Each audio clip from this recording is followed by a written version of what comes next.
तो dear students, आप सबको टीएलसी सेंटर में आपका वेलकम है। और मैं आपको ये स्टडी कराने जा रहा हूँ मैट्रिक्स चैप्टर जो है 3 और मैट्रिक्स। आप कहीं भी पढ़े हो और क्या पढ़े हो वो मुझे मायने नहीं रखता।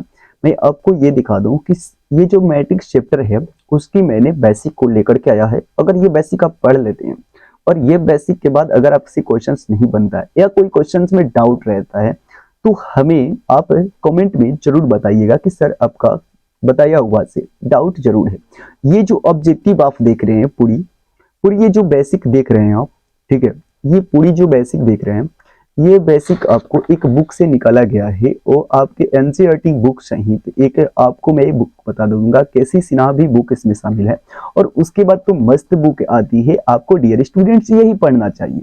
जो कि ये पढ़ लेते हैं तो कोई क्वेश्चन नहीं होगी। अब ये बुक कहाँ मिलेगा, कैसे मिलेगा, आप जाकर मार्केट में पता कर लें। ये मैथमेटिक्स गणित है, ठीक है, अलुक लिखा हुआ है, लेकिन इसका राइटर जो है DRMM रघवान, यानी DRMM रघवान का ये बुक है। समझ में आपको आया होगा, इसी से हम ऑब्जेक्टिव निकाले हैं। ठीक है, आइए चलते हैं, इसको हटाते हैं। तो डियर स्टूडेंट्स, आप सभी यहाँ तक देखें, मैं जो बारीकी से पढ़ा रहा हूँ उसको देख लें और उसके बाद आप लोग क्वेश्चन कीजिएगा। इस पर कुछ क्वेश्चंस भी हम लोग करने वाले हैं ना। चलिए देर न करते हुए, तो डियर स्टूडेंट्स आप यहाँ से आप थोड़ा सा देखें, इसको दिखाई दे रही है, गुड। कह रहे हैं कि अव्यूह यानी मैट्रिक, इसकी जो प्लूरल वर्ड हो जाएगा वो मैट्रिक्सेज होती है। क्या होती है? मैट्रिसेज। तो मैट्रिसेज होती है। आइए इनकी परिचय के बारे में यानी इंट्रोडक्शन पढ़ते हैं। कह रहे कि लेजे सिल्वेस्टर ने सन 1850 ईस्वी में सबसे पहले मैट्रिक शब्द का प्रयोग किया। अगर ऑब्जेक्टिव यहाँ से भी पूछा जाता है तो आप लोग जवाब दे सकते हैं। किसने?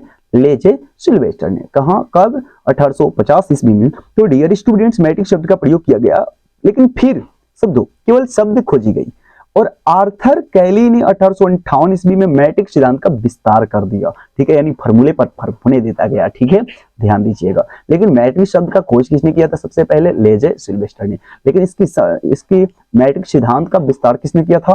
तो आर्थर कैली ने किया था। ठीक है, आई होप समझ में आया होगा। नेक्स्ट जो नोट होती है, हमारी नोट को मत भूलाइएगा प्यारे स्टूडेंट्स, सिक्का भूल जाए नोट मत भूलिएगा।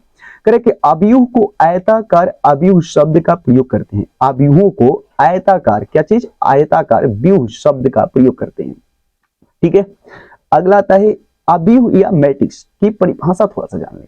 कह रहा है कि इसमें mn राशियों का, mn राशियों का m पंक्ति, m क्या दर्शाता है? पंक्ति, तथा n स्तंभ में आयताकार विन्यास को mn कोटि या क्रम का अव्यूह कहते हैं। सोचो, नहीं समझ में आया कि mn दो राशि हो जाती है जिसमें m को हम लोग पंक्ति मान लेते हैं तथा n को स्तंभ मान लेते हैं। और ये कैसा रहेगा? तो आयताकार विन्यास। कैसा? आयताकार विन्यास। इसी विन्यास को जो mn गुना रहेगा, m गुना n, mn ये कोटि या क्रम भी कहते हैं। डायरेक्ट एग्जाम में पूछा जाता है कोटि या क्रम क्या होता है, तो mn क्या होता है? कोटि या क्रम होता है।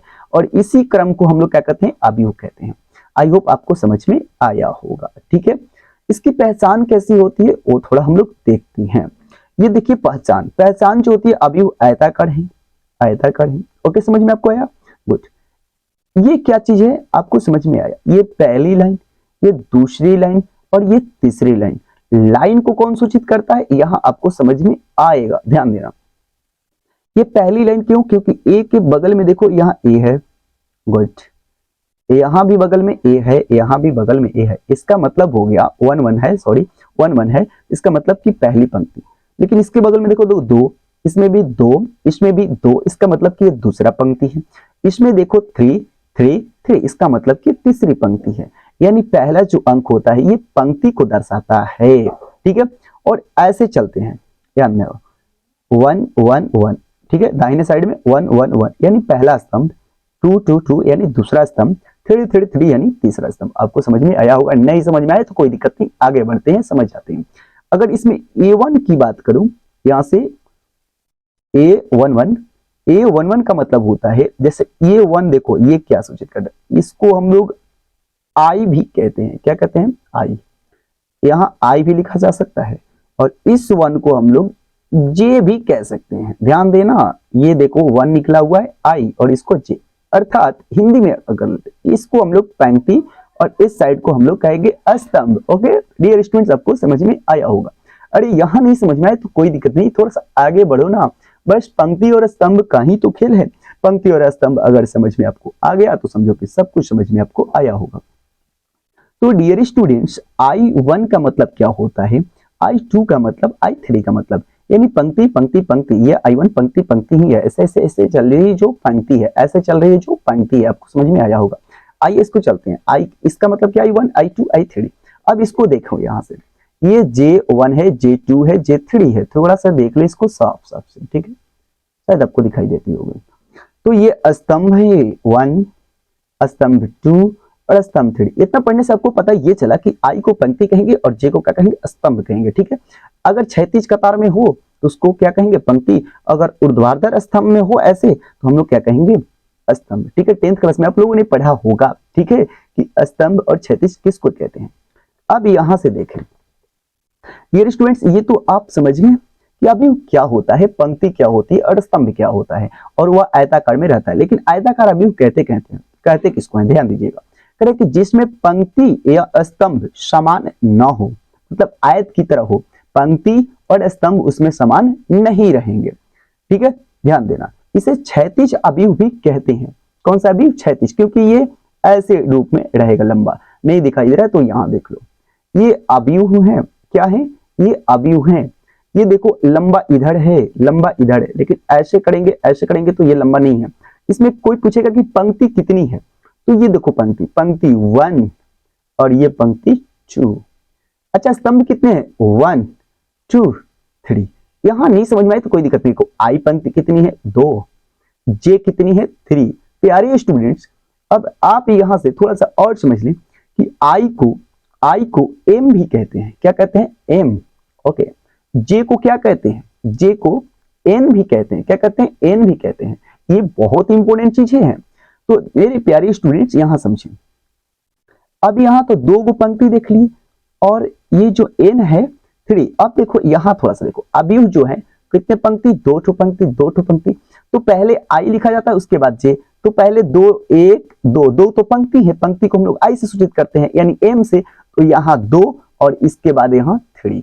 आई होप समझ में आया होगा। पहले पंक्ति को 2 और स्तंभ को 3, ठीक है। ये 2 और 3 है क्या, ध्यान दो, यह एक 2 और 3 जो कोटि का आयताकार अवयव है, ये कोटि है। 2 और 3 क्या है, कोटि है। इसको आई कहेंगे, इसको जे कहेंगे, या इसको एम कहेंगे, इसको एन कहेंगे। एम गुना एन के रूप में है, ठीक है। आई होप समझ में आपको आया होगा। तो डियर स्टूडेंट्स, उसके बाद देखा जाए ये नोट क्या कह रहा है, थोड़ा सा इसको देखें नोट को, ठीक है। लो, ये नोट क्या कर रहा है, कह रहा है कि अवयव में कुल अवयवों की संख्या कोटि से ही पता चलता है। वाह, जो अवयव है इसमें कितने, जैसे 1 2 3 4 5 6 तो अवयव हो, इसके अंदर वाले को अवयव कहते हैं। ये कितने हैं, 1 2 3 4 5 6, ये कैसे पता चलेगा। तो ये कह रहा है, साफ साफ कह रहा है कि अवयव में कुल अवयवों की संख्या उसकी कोटि से पता चलता है। जैसे 2 गुना 3 है, गुना कर दो ना, 2 3 आई 6, बस आपको मालूम हो गया आपकी अवयव क्या होती है, ठीक है। आगे बढ़ जाते हैं प्यारे स्टूडेंट्स। अब क्या है, ये जैसे अब देखो कोटि के अवयवों की संख्या हमको पता करनी है। ये देख रहे हो, पहली पंक्ति, दूसरी पंक्ति, तो हमने दूसरी पंक्ति को एम से सूचित कर दिया, यानी दूसरी पंक्ति है। और 1 2 3 4 5, ये 5 गो स्तंभ है, यानी 5 गो स्तंभ है। आपको समझ में आया होगा। आइए इसके अंदर के हम लोग कुल अवयवों की संख्या चलते हैं। तो हमको पता चल गया कि अवयवों की संख्या तो कोटि बताता है, कोटि एम और एन होता है। तो सॉल्व, m बराबर 2 है, m बराबर कितनी लाइन है, 2, और n बराबर कितनी है, 5, n बराबर कितनी है, तो 5। अतः कुल अवयवों की संख्या m गुना n यानी 2 गुना 5 बराबर 10। गिन करके चेक कर लो, 1 2 3 4 5 6 7 8 9 10। आए, बिल्कुल समझ में आपको आ गया। आइए प्यारे स्टूडेंट्स, ये तो समझ गए कोटि क्या होता है, ठीक है, स्तंभ क्या होता है, पंक्ति क्या होती है। अब आते हैं हम लोग थोड़ी सी चर्चा कर लेते हैं कि अवयवों को प्रकार क्या होता है। तो यहाँ आपको समझ में आया होगा। सबसे पहले हम आपको पढ़ा रहे हैं वर्ग अवयव के बारे में। आप क्या जानते हैं, इसमें पंक्ति और स्तंभ आपस में क्या होते हैं, बराबर होते हैं, ठीक है। वर्ग, अगर आपको वर्ग अवयव चाहिए तो उसमें पंक्ति और अवयव दोनों बराबर होना चाहिए। इसका मतलब कि ये पंक्ति 1 लाइन 2 लाइन 3 लाइन, स्तंभ भी 1 लाइन 2 लाइन 3 लाइन। इन कहने का मतलब जितना m और उतना ही n, यानी 3 गुना 3 का है। कहने का मतलब 3 गुना 3 का मतलब क्या होता, तो 3 गुना 3 कहने का मतलब है कि m जितना m उतना ही n, यानी m बराबर n होगा तो समझ जाइएगा कि वो वर्ग आयत है। कौन से आयत है? वर्ग अभिव्यय है, सॉरी वह क्या है? वर्ग अभिव्यय है। आगे चलते हैं प्यारे स्टूडेंट्स, यहाँ अब स्तंभ अभिव्यय क्या होते हैं? देखो स्तंभ का मतलब क्या होता है? स्तंभ का मतलब क्या होता है वो देखिए। स्तंभ का मतलब होता है एक स्तंभ यानी खंभा, केवल एक खंभा। या खंभा कैसा रहता है? लंबा। लंबा काफी से बनेगा? स्तंभ से। तो ध्यान दो, ये बहुत ही स्तंभ बने पाया, ये कितना से बनेगा? ईगो बनेगा खंभा। तो पहले खंभा तो गिनते नहीं है, पहले पंक्ति गिनते। तो पंक्ति कितनी है बता दो? 1 2 3 4 5, तो 5 हो गया। और ये स्तंभ कितनी लाइन, ऐसी लाइनें कैसे जो, अच्छा व्यू में अगर घबरा जाते हैं कि कैसे कई गो स्तंभ है, तो पहले देखो, पहले कोई भी चीज है स्तंभ पहले सीख ले। स्तंभ इसमें कितने दिखाई दे रहे? कितनी बताओ तो कहोगे कि एक ही तो स्तंभ है। गुड। तो स्तंभ कितनी है? एक। तो आपको ऐसे अब गिनना 1 2 3 4 5, यानी 5 को क्या है? तो उसकी पंक्ति है। तो प्यारे स्टूडेंट, डियर स्टूडेंट्स, अगर आपको स्तंभ और पंक्ति में दिक्कत हो रही है तो पहले सबसे पहले क्या करें कि आपको स्तंभ देख ले। क्या देख ले? पहले आप स्तंभ देख ले। ओके।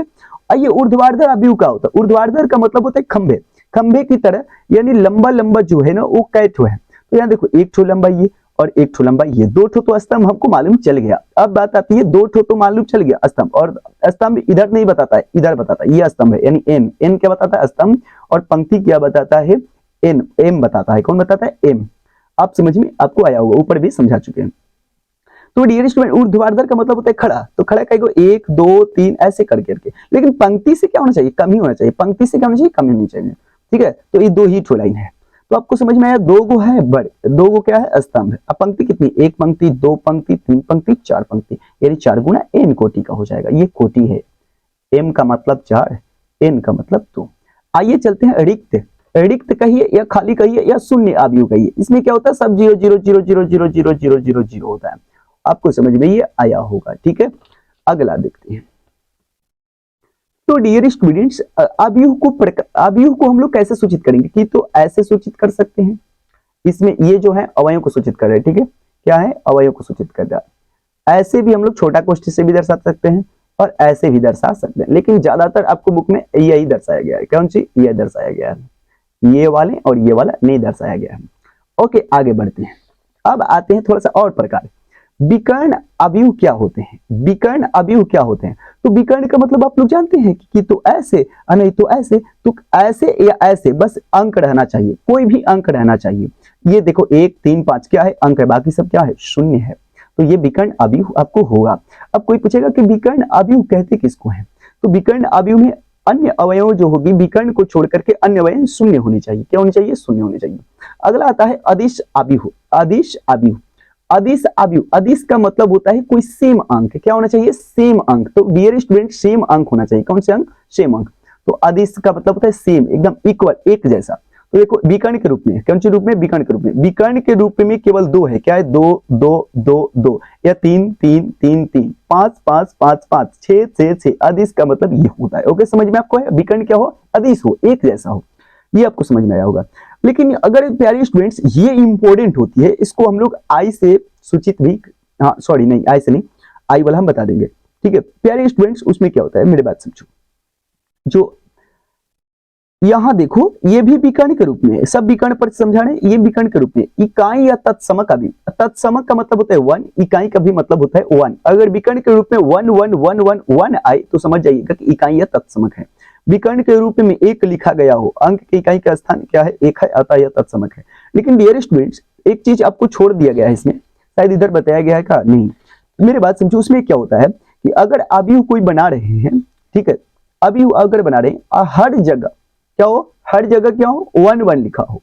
क्या लिखा हो? हर जगह ही 1 1 लिखा हो, तो उसको आई से डिनोट करते हैं। कौन सी से? आई से। वो आईलेट होता है। ठीक है, आपको समझ में आया होगा। आइए चलते हैं इधर। तो अगर वीडियो अच्छी लग रही हो तो बिल्कुल शेयर करते जाओ और चैनल को भी सब्सक्राइब कर दो। आइए, दो अवयवों की समानता। समानता का मतलब क्या होता है? एक जैसा, देखने में एक जैसा। यहां भी देखो 1 2 3 4, और ये बराबर होगा कब? देखो तो बराबर होगा, देखो बटा में हो, कट जाएगा कि नहीं कट जाएगा, यानी इसको कहते हैं संगत अवयव। इसको क्या कहते हैं? संगत अवयव। आपस में बराबर हो, इसकी संगत ये, इसकी संगत ये, इसकी संगत ये, इसकी संगत ये बराबर है। कटने पर देख लो, 2 एकम 2, 2 2 निका 4, 2 2 3 6 3 इतना, तो ये बराबर है। लेकिन अगर इसको देखा 1 2 3 4 है, लेकिन यहाँ 3 4 5 6 है, अलग अलग है, तो ये बराबर नहीं है, इसको कहेंगे बराबर नहीं है, समानता नहीं है। अगला चलते हैं। तो डियर स्टूडेंट्स, आदिश आव्यूहों का गुणनफल, आदिश का मतलब होता है, आप लोग जानते हैं, कोई भी एक इक्वल नंबर, कोई भी एक अंक ले लीजिए, कोई भी चीज ले लीजिए, तो उसको अगर हम अंक से उसमें गुणा करेंगे तो गुणा कैसे होता है।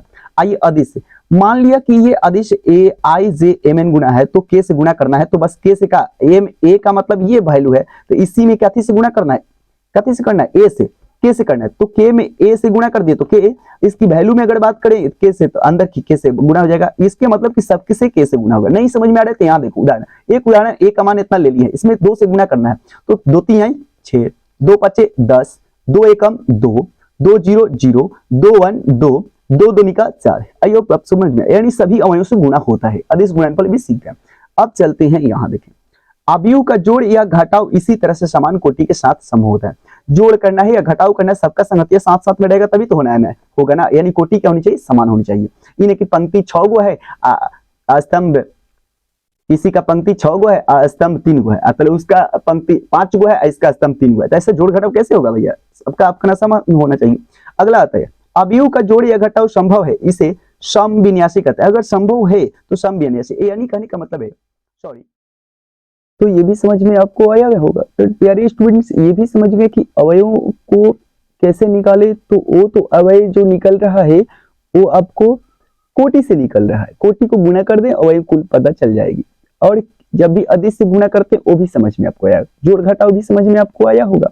लेकिन अगर मैं कह रहा हूं कि समान अगर कोटि है, दोनों अवयवों को कोटि समान है, जितनी पंक्ति उतनी पंक्ति, जितनी स्तंभ उतनी स्तंभ, तो अगर ऐसे में ही जोड़ घटाव संभव है, तो अगर जोड़ घटाव संभव है यानी पंक्ति और स्तंभ की दोनों की बराबर है, तो उसको समविन्यासी कहा जाता है।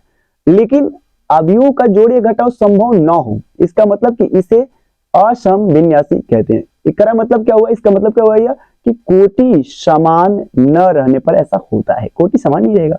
आइए डियर स्टूडेंट्स, इसके नोट को, अगला नोट को हम लोग पढ़ते हैं, ठीक है।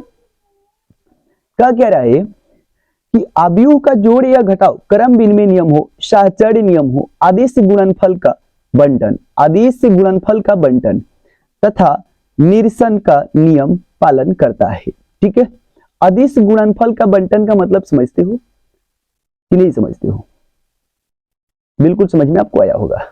अगर ये नहीं समझ में आया होगा तो मैं ये बता देता हूं। देखो क्या होता है कि अगर ये 3 यहां दिखाई दे रहा है, देखो अगर मान लो ये 3 है, ठीक है, और ये देखो ये 4 है और प्लस का 6 है, ये किसके बराबर होगा, तो ये देखो बराबर किसके होगा, 3 गुना 4 का होगा। यानी 3 जो है किससे गुना है, 4 से भी है, और किससे है, 6 से भी, प्लस का 3 गुना किससे है, 6 से। इसका मतलब हुआ 3 इंटू 4 प्लस 6 जो है, इसी को बंटन नियम कहते हैं, ठीक है। इसी को क्या कहते हैं, बंटन नियम। यहाँ देखो, तो 3 चौके 12 प्लस का 36 18, ये आपस में क्या है, बराबर है। तो अगर ये बराबर आ रहे हैं तो ऐसे को हम लोग कहेंगे बंटन नियम, ठीक है। क्या कहेंगे, बंटन नियम,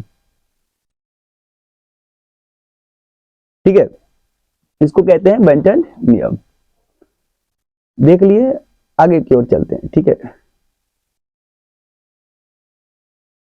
लॉक स्क्रीन थोड़ा हो जाए, चलिए तो आगे बढ़ जाते हैं डियर स्टूडेंट, समझ लीजिए।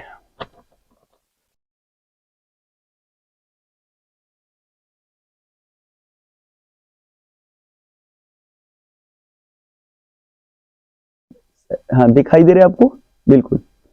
तो मेरे बात समझो, अब अवयवों का हम लोग गुणनफल सीखेंगे। गुणनफल क्या होता है, अगर a बराबर, यदि a बराबर ये है, ठीक है, और b बराबर ये है, गुणनफल 2 सदिशों में, तो सब ध्यान देना, a आय से m गुना n है, m गुना क्या है, n है, गुणनफल में ध्यान दीजिएगा।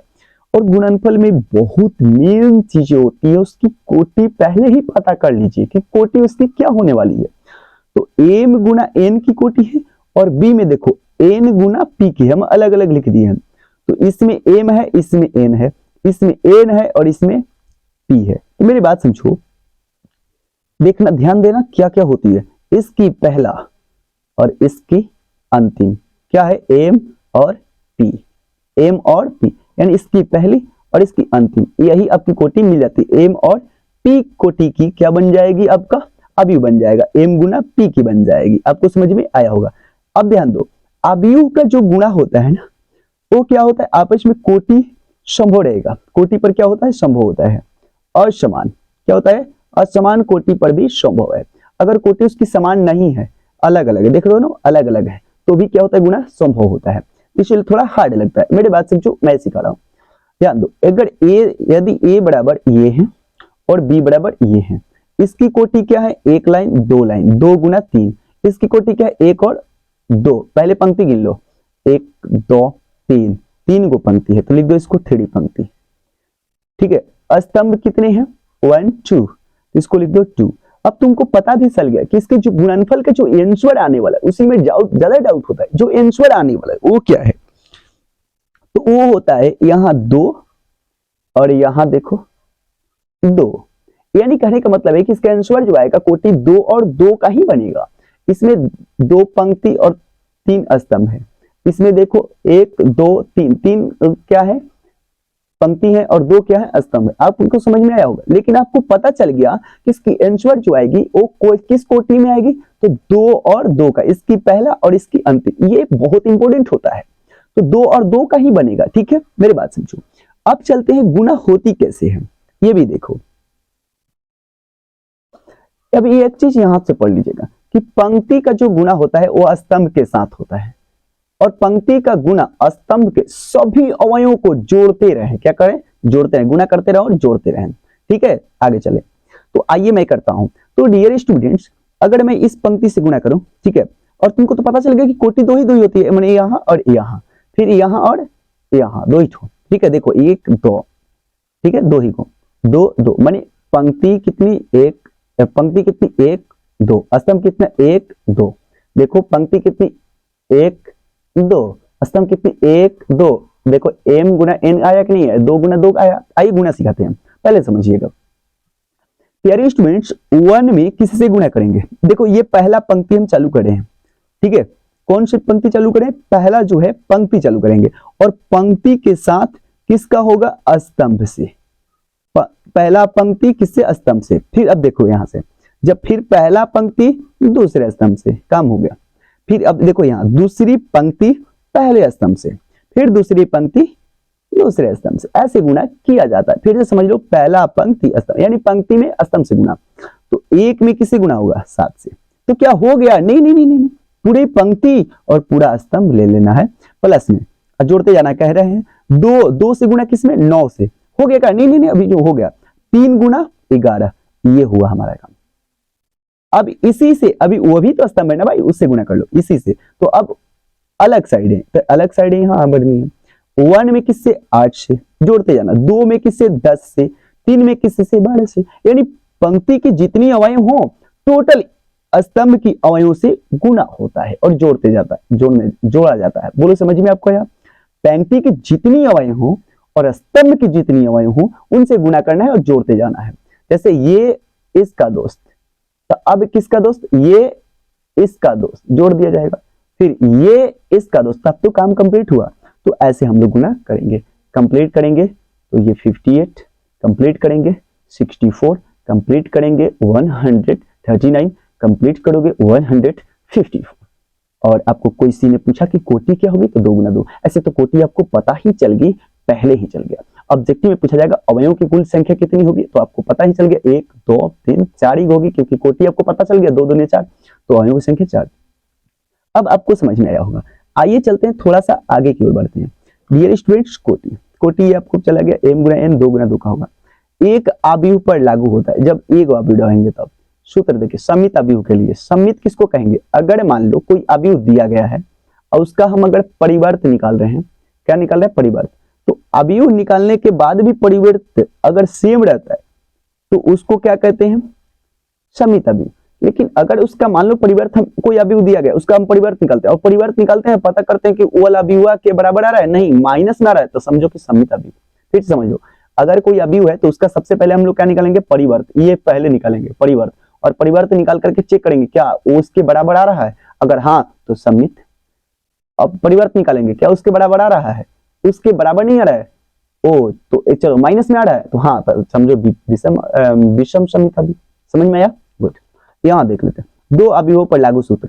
अब कहेगा कि उसके योगफल के रूप में, तो योगफल का मतलब समझ जाइएगा दो अवयवों पर लागू होता है। मान लो कि हम p निकाल रहे हैं, क्या निकाल रहे हैं p, तो p की पहले सूत्र देखो क्या होता है, 1/2 b plus b dash. b क्या है, एक अवयव दिया रहेगा, a भी रह सकता है, यहाँ a भी होता तो कोई दिक्कत नहीं है, लेकिन यहाँ b क्यों दिया है उसे मतलब नहीं, a b क्या है, एक अवयव है। मान लो कोई अवयव दिया है, उस अवयव को एक बार जोड़े, किसको जोड़ना है, उसके परिवार से। यानी कहने का मतलब है कि जब ये समित अवयव विषम समित अवयव जब आपसे पूछे तो उसमें परिवर्त आपको निकाल लेना बहुत जरूरी होता है। क्या होता है, बड़ी जरूरी होता है। तो आइए योगफल के रूप में ये सूत्र होता है कि 1/2 पहले b तो रखेंगे ही नहीं, जो अभी दिया गया है, चाहे a रखेंगे ही रखेंगे, प्लस उसका परिवर्त भी निकालेंगे। क्या निकालेंगे, परिवर्त। तो परिवर्त निकाल लिए, जोड़ दिए। अब इसकी कैलकुलेशन अगर इसकी कैलकुलेशन कर रहे हैं और उस कैलकुलेशन करने के बाद उसका हम लोग क्या निकालेंगे, परिवर्त। क्या निकालेंगे, फिर परिवर्त निकालना पड़ता है। परिवर्त निकालेंगे, अब p के बराबर आ गया तो समित अभी। फिर आइए चलते हैं, इसका चलते हैं विषम समित के लिए, माइनस का चिन्ह हो जाता है यहाँ। 1/2 कोई अवयव दिया गया है, उसमें माइनस क्या करेंगे, उसकी परिवर्त को, क्या चीज के परिवर्त को, और परिवर्त तो यहाँ भी कर दिए, लेकिन पूरे कैलकुलेशन करने के बाद अगर क्यू की फिर अब टोटल जितना आंसर आएगा उसका परिवर्त निकाल देंगे, और उसका परिवर्त निकालने के बाद अगर माइनस में आ गया तो विषम समित आप ही हो जाएगा। तो डियर स्टूडेंट्स, ये आपको समझ में आया होगा। आज का आपको वीडियो कैसे लगा, ज्यादा लंबा वीडियो ना हो जाए, अगर ये वीडियो अच्छी लगी तो आप हम नंबर दे देते हैं, नंबर पर सेंड कर ले। आपकी होम ट्यूशन भी हो सकती है अगर मेरे पास में हो तो, ठीक है। चलिए आज के लिए बाय बाय, टाटा करते हैं। आपको ये वीडियो कैसा लगा भाई, लाइक करो, शेयर करो, सब्सक्राइब करो, और मेरे चैनल को थोड़ा सा शेयर जरूर कर दो ताकि लोग सब्सक्राइब करें, ठीक है। इतनी मेहनत से मैं वीडियो बनाता हूँ भाई।